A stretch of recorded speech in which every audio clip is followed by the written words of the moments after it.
Gochiusa Rabbit House deck.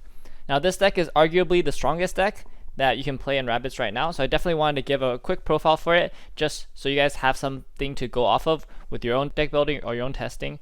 So if you wanted to play rabbits, you have just a really strong foundation to take to your locals, to take to tournaments, and kind of experience the power of the Gochiusa set. Now I'm going to do this deck profile a little differently from other deck profiles. I won't go over every single card just for the sake of time. I'd rather spend more time talking about strategies and just different deck building options that you have that are in the deck and also that are not included in this deck, but that you could consider as you're tweaking your deck to fit your own playstyle and also whatever meta you experience. I think that's one of the biggest strengths of the Rabbit House deck, is that the core is so strong and so flexible that you can play basically any kind of tech option you want to combat whatever you're seeing on the field and on the day. So let's just get straight into it. So here's a list I'm currently playing right now. I'm still going through some testing iterations, but this feels really good.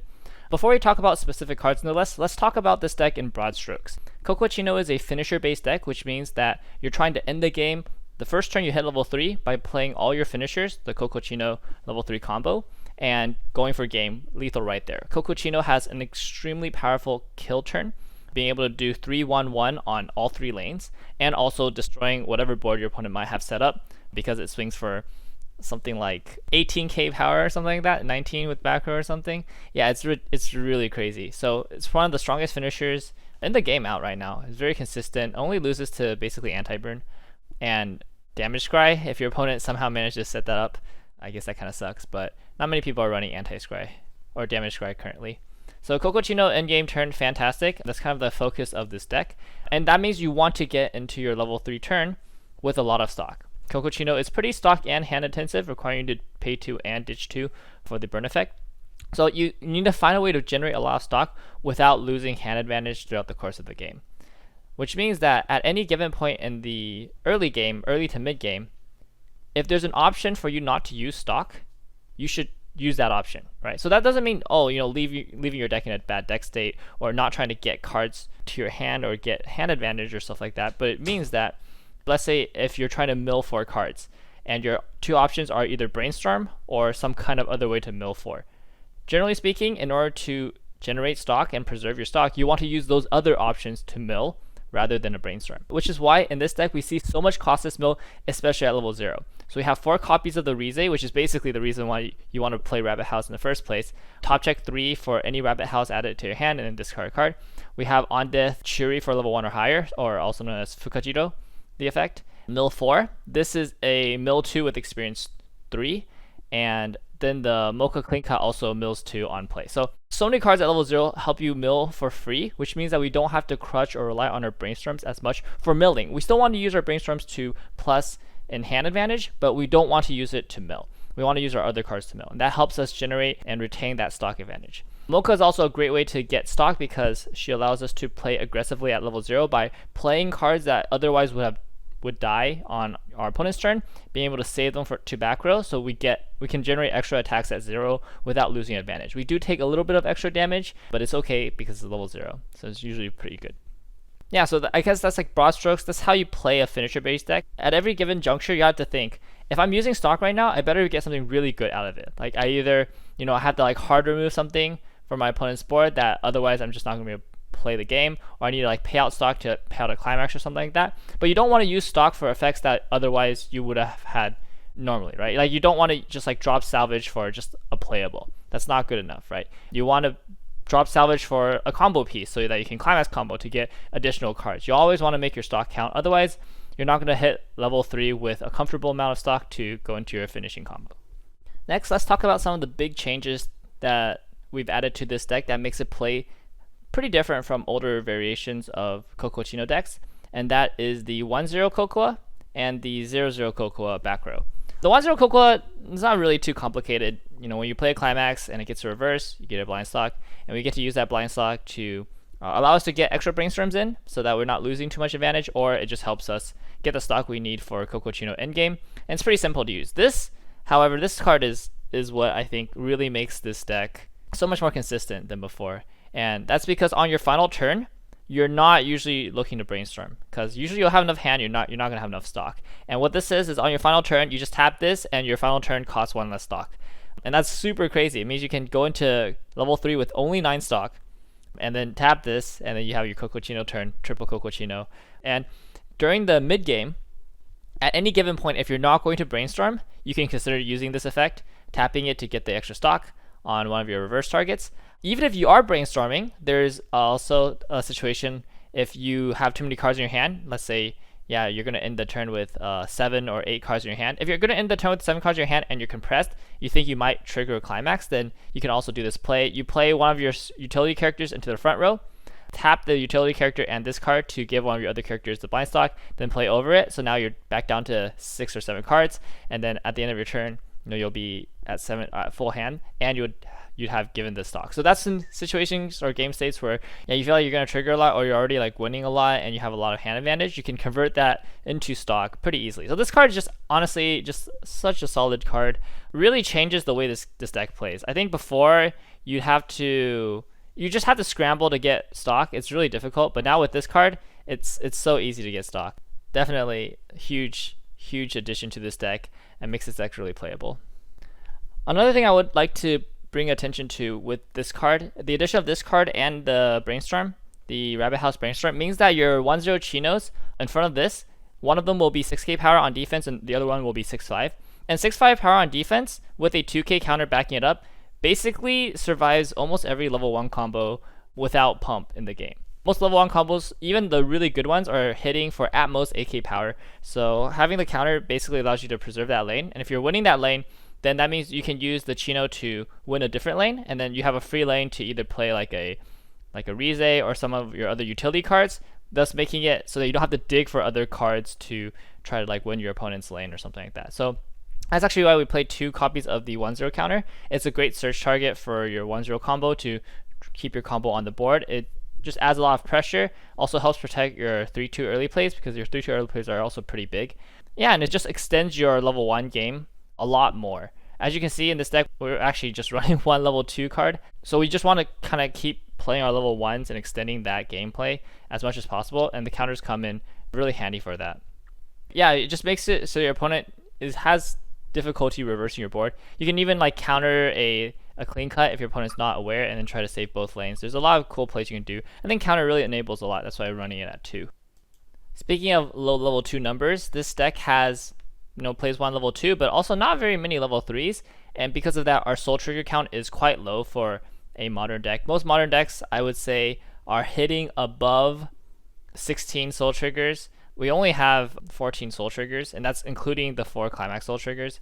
So usually we're not going to be able to get extra damage from soul triggering, which means that we should be trying to win our lanes as much as possible so that we can swing empty, and then we should also try to loop our level 1 climax combo as much as possible so we can always push the soul damage because we don't want to be behind on the damage race. Okay, now I've avoided talking about this card for as long as possible, but I think it's time to address the elephant in the room. What is this event doing here? Okay, so this is Mocha's Coffee event. So for those of you who don't know what it does, it's a 1/1 event, and you can only play it when one player is at level 2. So not both players, just at least one player is at level 2. You can play this, and both players burn 5 damage. So yeah, it sounds kind of like a meme, but as I was testing, and I realized that Gochiusa is a great 1-turn finishing combo, but since Gochiusa doesn't heal, it means that let's say you get hit to like 3-2, 3-3, you're not going to be able to heal down to 3-0, which means if you're not going to win on that turn, it's very unlikely you're going to survive. So you're trying to do everything you can just to win on that turn, especially if you're at like 3-1. You can't heal down to 3-0 basically, right, with the Gochiusa combo. And Gochiusa kills very reliably if your opponent's already at 3. If your opponent's not at 3, then Gochiusa does have a little bit harder time killing, even with triple. There's more of coin flip involved, depending on your opponent's compression and how many climaxes they have left in their deck. Since it's so easy to build the stock, I realized that, yeah, if you could hit a climax out of your opponent's deck, if they're at level 2, then it makes it so much easier for you to kill them. And you don't really care if you take 5 damage because you don't have a next turn, right? You're going for final turn anyways. And so if you go into level 3 and you have 10 stock, right, and the back row, then you can triple Coco combo, and you can use the Mocha Coffee event to snipe a climax out of your opponent's deck if they're at level 2. And if they take the 5, then great, that's like a free win, right? If they're free, you just get a win there. And if they're really compressed and they're at level 2, you just take a climax out of their deck, and now Coco combo is much more favor to end the game right there. And you don't really care about the damage yourself unless, you know, you're at like 3-2 and you don't know if you're going to cancel it or not. And also, because Coco combo is draw 2 ditch 1, it's a lot easier to draw into the event. So you don't have to hold the event. I would never hold the event. It's something that like you kind of draw into on the turn of. And even if you have the event, you're like, oh man, this is a dead card. This is draw 2 ditch 1, and the combo requires you to ditch 2. And you also have, you know, heal to stock, which is a ditch card, heal to stock. So there's a lot of ways to just get this card out of your hand if you don't want it. So in my eyes, this is just like the best 50th card in this deck. It gives you crazy reach should the situation arise. Let's say you get blasted to level 2 really early, but you stabilize. So you have a lot of resources, but you're behind on the damage race. This is one of the best cards to even the playing field in that kind of situation. I just think it's the best 50th card in the deck, and you're not really hurting too much for running it. I think it adds 1 miss to your Rize and your Mochas, but apart from that, that's it. There's really no downside.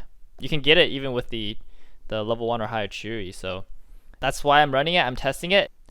It doesn't really come up that often, you know, like it's very rare that you actually get to use it. Obviously, if you're looking for consistency, then you would probably cut this for something else, another copy of any of the cards here or some other copy of another card, just to add some more consistency. But I just chose this. I'm testing it still a lot. This is a great example of how the Rabbit House deck it's so flexible, and there's cards you can play in this deck to help give it that extra reach. Like that's why we're playing the Fumio. Even though it's off trait, we still want to run 1 copy of it because we always want to be able to have the option if our opponent's in a situation we can take advantage of this card. This card by itself is really strong. So I think it's really a lot about experimentation and just trying cards that you think you wonder, you don't even know if it's going to work or not. You just want to test it. I think there's a lot of room, and there's still even more room to cut. Like I think 3 copies of the Cocoa is pretty generous, so we can cut there if we want to play other cards as well. So yeah, there's just a lot of really cool stuff you can do with this deck. The other stuff is pretty much set, right? Like you want obviously max copies of your level 3s. You want max copies of these. 3 of these I think helps a lot for consistency purposes, just the Riki effect. 3 brainstorms, I don't think you can go any lower than 3 brainstorms. Obviously 4 combo. I think 2 counters is really good. 1 counter is a little hard because sometimes you'll miss it. You won't be able to get it at level 1. And if you miss the counter at level 1, it's pretty awkward. So 1 climax swap, pretty standard. I think you need 2 of these. I wouldn't go lower than 2. But otherwise, everything else is pretty flexible. You know, you can just kind of play what you want. So the next portion, I'm just going to start talking about different cards that I've seen in other people's lists, and I'll explain why they're not in this list, and kind of talk through like the ramifications of running the card and what I think about the cards, and also maybe introduce a few other cards that I would like to try to test in the future, or I think could find a place in these kinds of lists down the line for certain matchups and stuff like that. So the first card that I see a lot of people run, and this was a really popular card before Bloom set, is 3-2 Rize. 3-2 Rize effect, when you play it, you reveal the top card of your deck. If it's a Rabbit House character, your opponent burns 1. The other 2 effects aren't too relevant. It gets 1k power if all your characters are Rabbit House, and then it's like so on attack, pay 6, burn. You're never going to do that, so burn 5. But the reason why I took this card out, so the reason why you would run this before is because it's really hard to get to 10 stock. You usually get to level 3 with like 8 or 9 stock. You can't do full combo, so the next best thing you can do is play 2 Cocochinos and then play a Rize, hope to get the burn, and then you have 5 burn 1s instead of 6 burn 1s, but that's still pretty good. You're only losing 1 burn 1.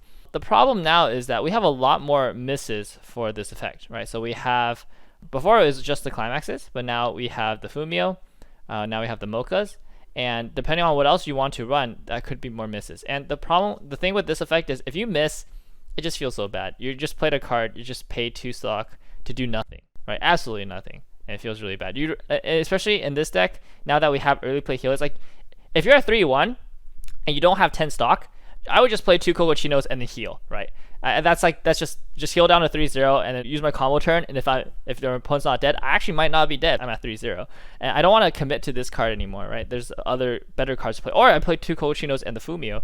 So yeah, we don't want to spend the stock on it anymore. It's a lot easier to get triple Cocochino than before, so we don't need the backup plan as much, and there are more misses for the Rize, which is why I've taken it out of the deck. But you can still try to run it, especially if you maybe don't run the Fumio, or if you don't mind the number of misses. Oh yeah, especially if you're not running this, then that's 1 less miss, right? But I still think there's just too many misses for my personal taste, so that's why I'm not running it. Next card that people run or very popular is Refresh Counter. Now, I love Refresh Counter. Don't get me wrong, right? I'm a huge proponent of Refresh Counter. You know, it's 3 stocks, save your life. The problem is, in this deck, stock is super important, and most of the time, you just want that stock to kill your opponent instead of refresh countering. Like, the games where a refresh counter matters more than the stock for Gochiusa is very few. Very few. Even if you get hit to 3-5, like, even if you're like, oh man, if I don't refresh counter here, I'm going to go from 2-4 to 3-5. But if you're set up for Gochiusa with that stock, then that's fine. You just get hit to 3-5 and then you kill your opponent. So a refresh counter doesn't always save you, but Gochiusa, basically, if you get the full combo, will always kill your opponent. The probability is just way in your favor as the aggressive deck. So a card like this that's only defensive in nature and uses a lot of resources to be defensive just doesn't have a good fit in Gochiusa. Yeah, so I don't even think you should run any copies just so like you don't feel baited to do it, because I would say that majority of the time is just incorrect to resolve the free fresh effect. And if you're not going to resolve the free fresh effect, there's really no point to have the what if situation, right? So yeah, if you want to play the free fresh counter and you still want to play a good end game, I would play the other Cocoa end game from blue, because that requires a lot less stock and also allows you to play the free fresh counter as well. Alright, so next card to talk about is the 0/0 double rare Cocoa from the extra booster. It's a salvage rekey for any level, so no level constraint. Salvage rekey for Rabbit House. And also has on attack, pump something else for 500 power. I mean, I think this summon rekey is way better, even though the salvage gets to add it to your hand and then you can get the on-play effect. There's not really that many on-play effects in this deck that matter too much. Okay, you do miss out on, I guess, salvage rekeying for a Rize and then getting the Rize effect, but this card kind of makes up for it. Whoops. This card kind of makes up for it with the experience effect by being able to look at top 2. So you still get that filter, right, that you would have normally gone with the Rize. So you get the filter and you get the summon rekey effect. It's like basically this card's just too good. It does 2 really good effects in one card. Also helps you mill early. So this card's really bad if you don't get your mill. So let's say if you don't have your Rize, then this card's just not as good. So I just think this card is superior to this card in basically every way. This card is actually nuts. So good. So that's why I'm not running it. You could consider running it. It's actually a better card now than it was before because of the Milka. So you do have more mill at level 0, but I mean, this card is just too good. That's my thoughts. Mill Runner. Why am I not running Mill Runner? Mill Runner mills, right? So like you would think that it would be a great fit for this deck, but while Mill Runner indeed does mill, it only mills 1, and that's all it really does. It's technically a really good turn 1 play, and then it just doesn't do anything else. But everything else in this deck, while they might not be great turn 1 plays, they do a lot of other stuff down the line. And we don't really need to have a good turn 1 play either, because we have Mocha Clean Cut. And Mocha Clean Cut says our turn 2 is just going to be fantastic. I'm going to clean cut basically anything you play, because Mocha Clean Cut hits for ridiculously high numbers, and we're just going to get our advantage that way. So I think the turn 1 play in this deck, not entirely necessary. I think there was an argument to running this before we had 2 back rows, because you could leave 1 in back row and that's basically like a free mill every turn. But now we basically have 2 back rows that we want to set as soon as possible, because the power on this is relevant, and also just being able to get the stock on turns you don't want to brainstorm is really good. So you don't have any back row space for this anymore, so it's really difficult. I can't really justify running this at high numbers, because if we run this, we don't want to run any less than like 3. Even 3 is kind of, if you run only 3, it's not really a good turn 1 play, because you're not going to see it that consistently. So if we're going to run this at 4, what are we cutting out? Like the deck list at 0 especially is really packed, so you'd have to cut something really important. So unfortunately, not enough space for this card, and it just doesn't do enough compared to other cards in this deck. Maybe if there's a meta where clean cut just absolutely suck, then yeah, you could consider running this instead of the clean cut, but I think Mocha Clean Cut is just too good. Alright, next card, Drop Search, Top Check 2 Rearrange. This is a really good Drop Search card. Why are we not running this? Well, like I said earlier, we don't really want to use stock for anything that we could otherwise get normally, right? So stock is really important in this deck. We don't want to use stock kind of willy-nilly. And this card kind of does use stock willy-nilly. You pay 1 to get a quality filter, but you don't always need that quality filter, especially if you're talking about level 1 combo turn. You'd rather just summon the level 1, because when you're summoning, not only are you getting the card for basically without paying the hand for it, you're converting your resources, converting stock, converting damage into a card you're plussing, whereas this is just a hand fix. So you're not actually gaining advantage, you're just getting better quality. Instead of running this card, I'm running the 0/0 Rize because this is a salvage, which if you look at this deck, the only thing that salvages is actually this. Nothing else salvages. Everything else like either searches or looks at cards from the top of our deck. So this is like a really important card because without this card we actually have no access to waiting room outside of gate trigger. So salvage is way better in this deck than search. And the second thing is when this card's damage gets cancelled, it can go to stock. So even though it is a pay 1 salvage, it can potentially refund the stock, and that's a really good ability. Especially if we like, let's say we at level 1 we counter a Chino, we have an open lane, then we play this, and we don't even have to use the effect if we don't want to. Just play this, swing open lane. If it cancels, free stock. So if we were playing this, we'd play it at 1 of, and it's fighting this for the slot, and I think this is just better. So yeah, but it's a really good card though. Next, well, we have the Arisu, or it's a Rize, but the Arisu effect, which is on play, reveal top. If it's a rabbit, house, or bloom, add it to your hand and ditch card, and then second effect, ditch a rabbit, house, or bloom to draw 1. And so, I mean, it's really good card. Don't get me wrong. Again, fantastic utility card, but just look at the utility in this deck. We're already so stacked, and I just don't know what this would be replacing, right? Like, I want a 4th copy of this if we can, honestly. There's just really good utility cards in this deck, and this is not really adding too much. I think this card is really good in standby because it allows you to discard standby targets, and also the top check gets you closer to a standby trigger. So when you trigger the standby trigger, you can standby. Standby is one of the best triggers in the game to trigger, right? But in this deck, you don't really want to trigger these triggers, especially not first attack. So not really the card we're looking for. Again, this card basically solves, like this card just does whatever this does. Like this is like you get potentially the top 2 cards of your deck. And this one is like look at the top 2 cards of your deck and choose which one you want. So again, this card's nuts. Okay. Alright, so this card is probably not one that people are playing, but I wanted to introduce it as a possible option in this deck. It is a 0/0 Cocoa. When you play it from hand, you can choose one of your other Bloom or Rabbit House characters to give it 1k power, and it also has a startup, pay 1, sack this to look at top 4, add a Bloom or Rabbit House to your hand. Now, you know, you like Chairman, you just said don't use stock willy-nilly. What is going on? Why are you going back on your advice? Like this card uses stock. Hello, right? Yeah, which is true. Yeah, I do agree that this uses stock, which is kind of bad. But I think this has a lot of synergy with your clean cut because your clean cut, you know, gets to 4k or sometimes 3k. Use this to pump the clean cut, and then clean cut this the back row, and then next turn you have this card on the field to use as an effect. Secondly, this card can just kind of stay parked in your back row until you're ready to replace it with another back row, like this, for example, and then you can use it whenever you want. So it's better than a card in your hand because it takes up a space on your board, and then you can pop it whenever you need the effect. And then the reason why this is usable in this deck is because you're replacing it with this, right? So let's say your back row is like this, brainstorm, or this, like you clean cut this to your back row, right? And then next time you draw this, you're like, oh, I want to replace this, right? So now what you can do is you can brainstorm this turn, or you can tap these 2, right? Give a character blind stock, then crack this. You pay the stock, crack it, mill, and then now you get the blind stock. You basically get a blind stock for free to pay the price of the pay 1. So it's actually a free mill with this deck because of the back row. And that's assuming that you were already going to brainstorm that turn. This gives you that option of like getting the blind stock. So it's kind of cute. If you're going to play any kind of pay 1, this is probably your best one because it removes itself from the board, so you can tap it for effects like with the tap 2. So you can think about playing this card, maybe 1 or 2 copies. It's worth experimenting with. I could see myself playing this instead of this actually, but this is really good. So anyways, really good card to experiment with. Alright, next we have the 0/0 Rize, 3/5 power base, so it's oversized. All your opponent's characters gets pay 2 encore. So yeah, if they want to pay 2 to save it, they can.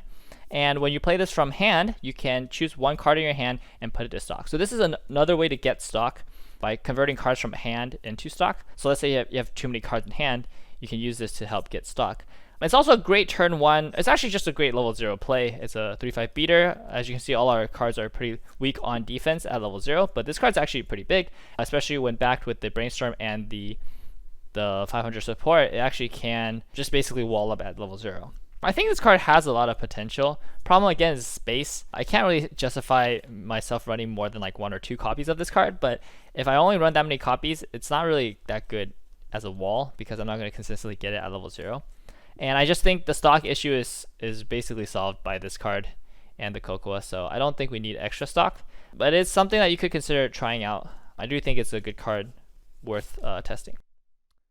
Alright, next card we're going to talk about is the 1/0 Cocoa level 1 bomb. Now, not many people are playing this card. I just think it's a good option to consider because of the filter. The filter effect is really great, and also since it's a level 1 bomb, it has pretty good synergy with the back row that rests to give a character on reverse blind stock. So this basically guarantees a reverse on a level 1 target. So you can use that to get a stock. So I think currently this Cocoa is better because it just synergizes with your climaxes and helps push and win board, and also allows you to keep board on your turn, allows you to keep board on your opponent's turn so that they're not swinging direct for free damage.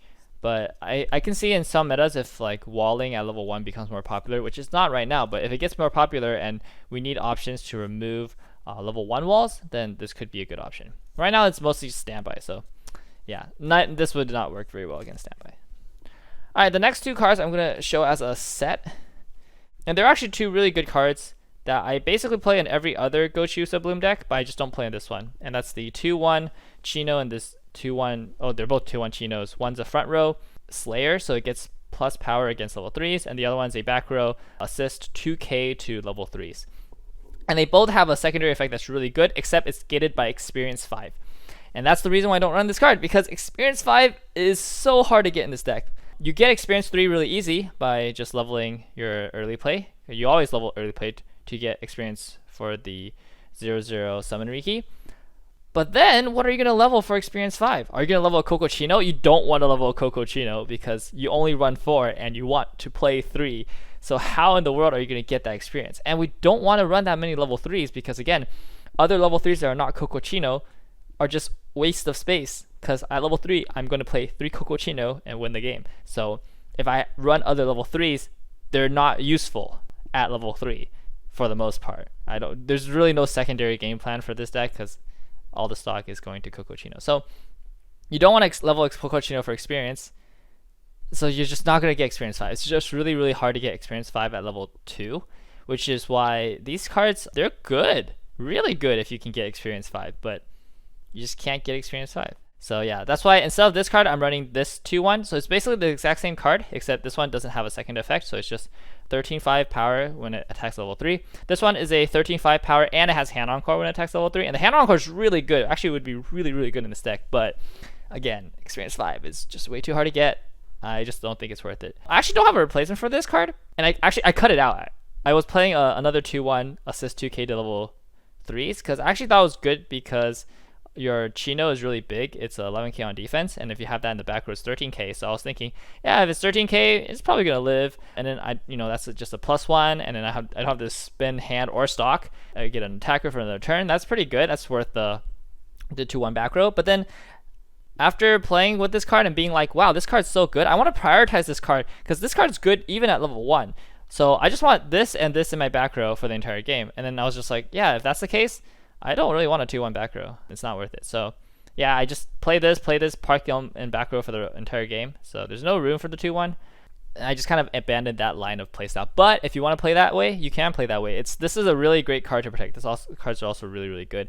So if you want to play a 2/1 assist to help protect this card, you can. You don't really need it for the Coco Chino. The Coco Chino is going to swing for 18k or some ridiculously large number. Your opponent's not going to be able to survive that. So this is only, if you're playing a back row assist, it's mostly for your early plays.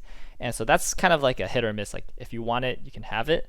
It is a waste of stock, kind of though. So that's all the options that I can think of and that I've considered and tested as well. So yeah, some of these options I've tested and some of these I've seen in other lists. If you guys have any other cards that you think might fit, go ahead and leave those in the comments and I might, comment on those with you as well. But for the most part, as you can see, hopefully that shows you just kind of how flexible this deck is, just how many options you could play.